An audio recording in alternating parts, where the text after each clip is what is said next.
Hey there, I'm Matt, co-founder at Helpt. And I'm David, co-founder at Helpt. And this is the Cool Kids Table. This isn't your typical industry podcast. We sit down with MSPs, vendors, and channel pros to swap stories, share real insights, and have a little fun. You'll get expert takes along with sports debates and some class clown moments. It's part grade school nostalgia and part real talk about what's going on in business. No scripts, no sales pitches, just a real lunchroom conversation. So grab your tray and let's hang out at the Cool Kids Table. Well, welcome to the Cool Kids Table. I'm Matt. I'm one of the founders here at Helpt, and I'm co-hosting with my co-founder, David. Hey everybody. Today we have special guest Nick Wolf, Channel Chief and Director of Partner Acquisitions at Cork. Nick, can you tell us a little bit about yourself and Cork? Yeah, thanks for having me on. So I've been in the MSP channel for the last 15 years, my entire career essentially.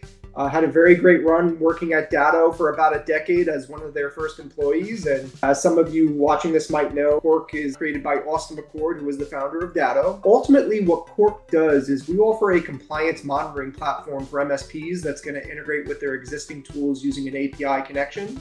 So we're going to be able to watch over your RMM tool, your EDR tool, your backup, your MFA tool, etc. From there, we can determine if anything got missed, like if there's a device on it there that has MFA but is missing EDR, or has backups running but is missing RMM. We then share those findings with cyber insurance carriers, so you and your clients can get access to an instant cyber insurance policy without having to fill out that annual insurance questionnaire anymore. Because we already see that data in real time, we're going to know if your insurance policy is validated or not validated. Additionally, we also offer our own financial protection cyber warranty, which is designed to be gap coverage, basically covering the gap between where cyber insurance begins to where your clients are left on the hook.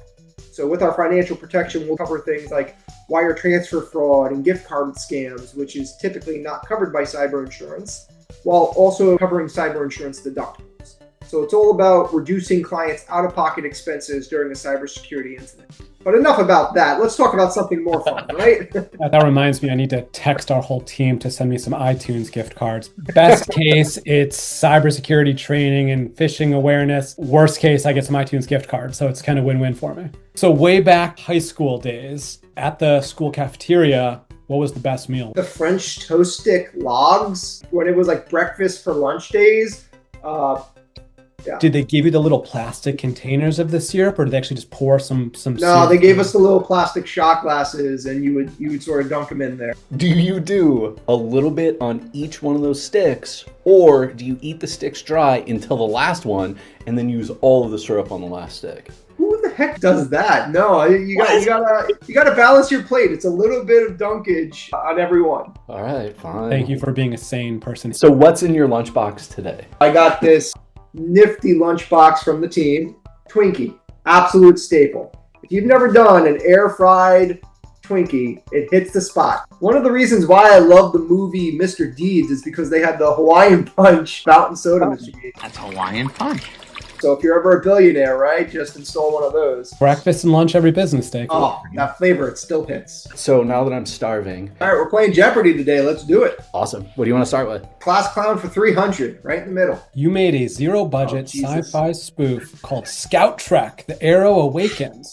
How did the idea come to life, and did it turn out the way you envisioned? Oh my God. And the fact that you guys were able to find that, Jesus. When I was like 15 or 16 and in like high school video production class, I used to do these like Boy Scout promotional videos, and one was related to Star Trek to encourage people to join Boy Scouts. Jeez. And yeah, I had a budget of $0 in order to make this 10-minute video. I would say yes, it turned out the way that I envisioned it. You know, at the end of the day, I was trying to make scouting fun for a new generation. I was able to support a nonprofit using creativity with a budget of $0. If you were to do it again right now with the resources that you have, the time, the money, the whatever, what would you do different? I would totally use AI. Like, think about it. I could have like an AI Will Shatner appear in my videos. Now I am terrified. We'll do Overachiever for 400. From your experience working with MSP-focused vendors, what's the fastest way they misread MSP needs, and how does that usually show up? So sometimes with a lot of the vendors that I've worked with in the past, they design a product or service and they set the bar a little bit too high. And if you really want to get critical feedback from MSPs, you have to make it easy